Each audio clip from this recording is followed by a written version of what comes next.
भूत स्टोरी में आपका स्वागत है।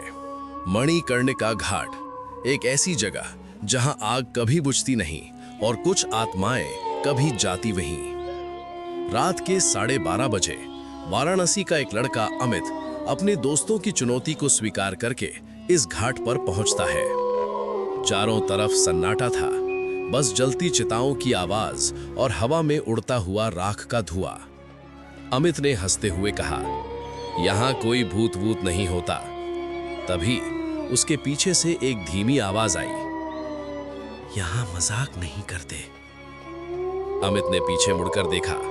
एक बूढ़ा आदमी सफेद कपड़ों में, जिसकी आंखें पूरी काली थीं।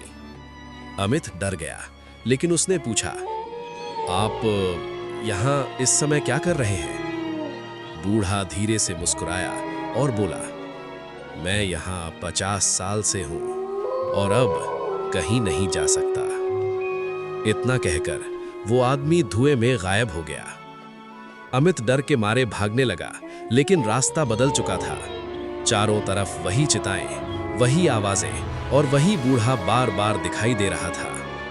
अचानक एक आवाज गूंजी, यहाँ जो आता है वो कुछ छोड़ कर जाता है। सुबह जब लोग घाट पर पहुंचे तो अमित बेहोश पड़ा था, लेकिन उसके बाल पूरी तरह सफेद हो चुके थे।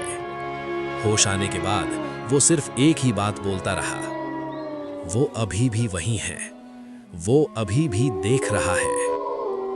कहते हैं आज भी अगर कोई रात 12 बजे के बाद मणिकर्णिका घाट जाता है तो उसे जलती चिताओं के बीच एक परछाई जरूर दिखाई देती है।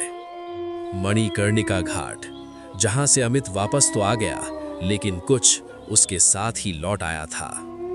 उस रात के बाद अमित ने सोचना शुरू किया कि सब खत्म हो गया, लेकिन हर रात ठीक 12 बजे उसके कमरे में जलती चिता की गंध आने लगी। उसके हाथ पर बना निशान धीरे धीरे गहरा होता जा रहा था। मैंने कहा था फिर मिलेंगे। एक रात अमित ने हिम्मत करके आईने में देखा और उसके पीछे वही बूढ़ा आदमी खड़ा था।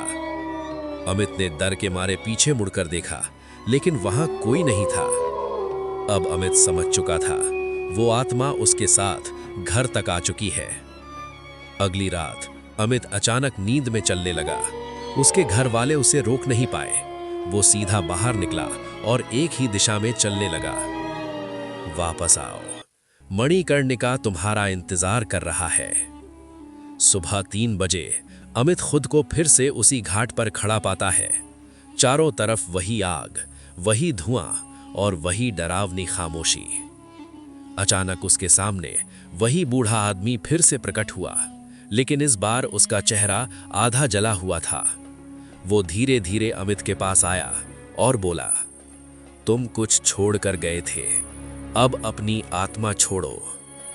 अमित चिल्लाया, भागने की कोशिश की, लेकिन उसके पैर जमीन में जैसे जम गए थे।